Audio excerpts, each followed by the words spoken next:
everyone! I'm Albert Boris. And guess what? Today I just wasted $20 and 3 hours of my life on what is by far the worst Nintendo product to come out this year.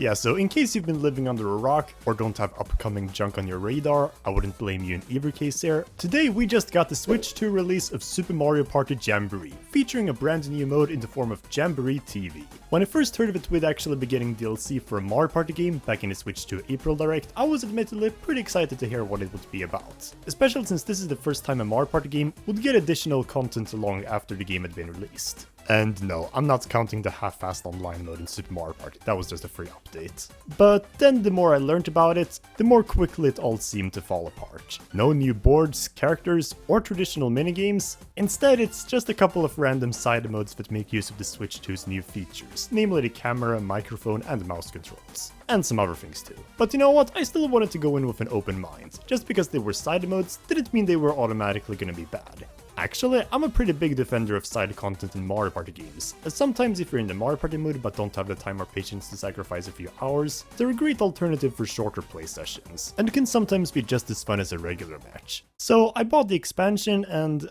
why is Jamboree TV treated as a separate game from the base campaign? Couldn't they just have made this another island you could select from the world map? It made sense when they did this with Super Mario 3D World and Bowser's Fury, since they were pretty much entirely separate adventures, but this is just completely impractical. The fact that I can only select the new rule sets for party mode if I access it from Jamboree TV is so stupid, when they should have easily been able to make it an option in the regular game too. Same with free play. I can only play the new minigames on their own if I enter it from Jamboree TV. But because none of the other side modes can be accessed from here, that means if I want to play a minigame from say Koopathlon or Bowser's Kaboom Squad, then I have to go out of Jamboree TV and get the free play from the regular game, which I counted and that took almost 2 minutes to do, assuming you just speed through the process and don't readjust any settings. Why the f***? And just to play another minigame? Well, we're off to a great start, aren't we? So let's look at the new modes this game has to offer. I ended up starting with Carnival Coaster, the game's resident mouse mode, as it looked like the most interesting one in the trailers. And well, it's basically river survival from Super Mario Party, except with only 2 players and with way less happening. Basically, you have to get to the end of the coaster before the timer runs out, and the way you add more time to the clock is by shooting enemies in front of you and by scoring well on minigames that show up during checkpoints. And they changed the voice of the talking flower for some reason. I mean, it still sounds fine, but oh whatever, this is hardly the worst part of this mode. Admittedly, the mouse controls work pretty smoothly when you're not in minigames, but the problem is that there's just no actual challenge in the slightest for the most part. There's 5 different tracks you can play on, all with their own different themes, enemies, and gimmicks. The first 3 of them, Carnival, Sky High, and Volcano Coaster, are just boring. The enemies are slow and easily dealt with, and the timer is so generous that you don't even need to try in minigames. Sure, it's hard to get the S rank on minigames, as the margin for that happens to be very strict, but considering it's just like an extra 5 seconds from A rank, which is much easier to get, it becomes more of a triviality than anything. And at most times, you're gonna have well over a minute left from all the other ways you gain time too, so it doesn't really matter. And even though the Sky Coaster is a bit cool in terms of vibes, with this pathway that randomly ends, forcing you backwards, it doesn't really change the gameplay at all. It just puts you on another rail to the finish line instead. However, the Haunted Coaster is probably the worst level, because even though it has a really cool theme and some nice visual set pieces, and in fact the timer does actually get pretty intense here, that's only because halfway through you have this random maze section where you need to guess 3 times in a row which door is the correct one. So the difficulty doesn't come from a place of skill as much as it's just from plain luck. Great job. And lastly, the Trial Coaster is just whatever. It tries to be more difficult than the rest by decreasing the timer to just like 10 seconds, but because it also has a minigame every 5 seconds, it really doesn't feel that tense in execution, especially since you can choose which minigame to play, and getting an A rank every time isn't exactly hard to pull off. Speaking of minigames, another thing I don't really like is how the mouse controls suddenly become so much more slower when doing minigames. Like, why is it super fast and swift while I'm on the coaster, but then as soon as I start a minigame, it's like I'm underwater. Although other than that, I guess the minigames themselves are fine. I don't have any strong feelings for them, mostly because of the mode they're tied to, but they do tackle some pretty interesting ideas with this control scheme. And because they're 2-player co-op minigames, I love that they also made them actual 2v2 minigames in the main mode that can show up on the minigame roulettes now. Even if it's also only if you play it from the Jamboree TV side. But yeah, Carnival Coaster. That was boring. It's not the worst side mode in the series, but it's certainly not a good one. At least River Survival, despite getting repetitive with only 10 minigames, actually made pretty engaging use of the teamwork aspect, since you always had to be careful of rocks in the way. and communicate accordingly with your teammates. Here it's just shoot whatever you see and it's free real estate. It's very unengaging and puts me on autopilot mode every time. If I couldn't shoot the talking flowers for my own sick pleasure, I'd get pretty much no enjoyment of it at all. Also, AI is literally stealing my job. Anyways, the other new side mode to the game is Bowser Live, taking advantage of the Switch 2's new microphone and camera. Oh wait, but I don't have a camera! That's an entirely separate accessory I have to buy. So actually, this expansion is more than $20 if you want to experience everything that's in it. You know, at this point just buy Mario Kart World at full price instead, because I will not waste even more money on this. But you know what, at least the microphone side of this is available. I was actually shocked by how well the Switch 2 was able to pick up my sounds, even though I was well a meter away from it. And I did think it was funny that for a lot of its minigames, I didn't even need to say any specific command. As long as I blabbered literally anything, no matter how incomprehensible it was fair game. Wait, can you even say slurs? Why the f do you want to know that? Anyways, that said, god Jimmy, this was a whole lot of nothing. It takes like 6 minutes in total to finish a round, and basically the whole gist of it is that you get divided into teams of 2, and you play through a total of 3 minigames that make use of the microphone. And there's only a total of 3 available minigames, plus a predetermined final round where you just scream whatever Bowser tells you to. That sure won't get old quickly. You know, I didn't care that much for the mic mode in Mario Party 6, partly because the GameCube mic was a little unresponsive, but at least there was a little more content and personality to it than this. This is probably the most bare bones they could have done with a microphone mode, and while it's not actively unfun, it's still just really boring, even with the kick-ass presentation. At least Carnival Coaster had a bit more to itself. But hey, at least they're not the only new things to this release. There's also a few new extra rule sets you can play with for the regular party mode. It sucks that you can only choose them from Jamboree TV, and that you can't pick them from the normal game, but hey, at least it's something.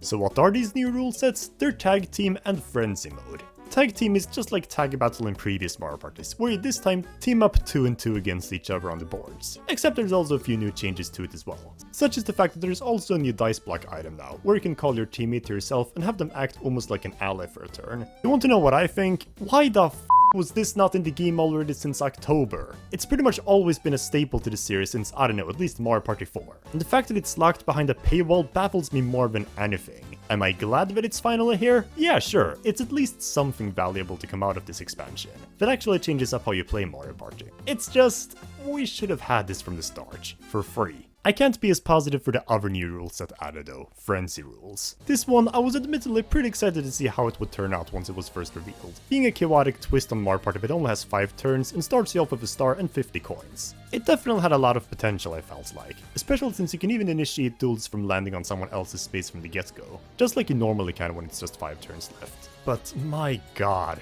one match and I don't think I ever want to touch this abomination again. Already the problem with a 5-turn game is that it's inherently going to be way more luck-based than a normal length one, as you're barely going to get any opportunities to strategize, so you're mostly just going to have to hope that the star is close to you every time. And while you can't duel people, you can only wager coins if you land on someone else's space. For stars you need a separate green glove for that, and while that's fine in a full-length game, they should have made star wagering a default option on the 5-turn mode, as it would have at least brought some more skill into the chaos, because the green gloves aren't even available in all shops either. And above all, my god is this mode just boring. Super Mario Party Jamboree is already infamous for its slow game speed on the boards, causing regular matches to be way longer than they should be. But surely a 5-turn game would be an efficient way to squeeze that Mario Party fun into a shorter time span, right? No, it took me well over 40 minutes to get done with a game. And that was without anyone running into a Jamboree buddy. Otherwise, I'm sure it would have been even longer. At this point, if I even had so much time for a Mario Party match, I just play with regular rules or tag team instead, because at least there's marginally more skill or substance involved.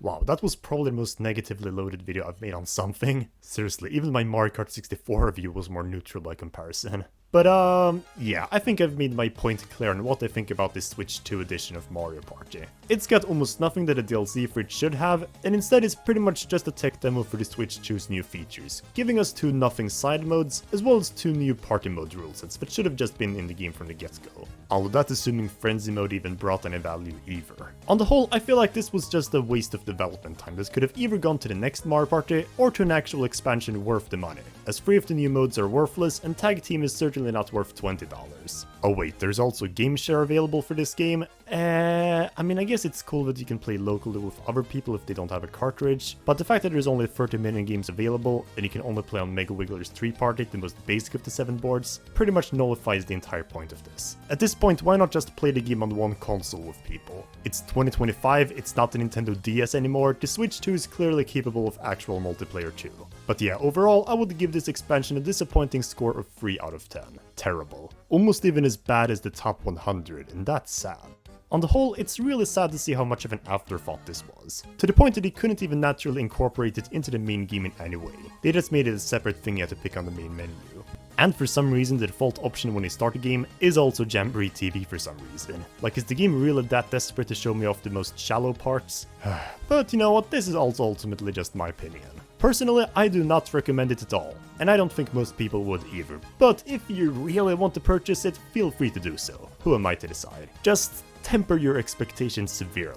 It obviously doesn't ruin Super Mario Party Jamboree itself. Price aside, it's the same game just with some other bonuses. Just be prepared that there's not much value to come from the new stuff. And honestly, even Welcome Tour was a more interesting tech demo for the Switch 2. At least it actually had some fairly tough minigames, and it was kind of fun to learn about how the console itself worked. But what are your thoughts on Jamboree TV? Let me know in the comment section down below what you thought if you played it, and if you haven't, let me know if you're interested in purchasing it. And in the meantime, make sure to like, share, and subscribe to my channel if you want to see me talk about even more Nintendo related things. Follow me in my Discord server, Greenpipe City, as well as on Twitter and Patreon for more updates too, and I'll see you all soon. Until next time.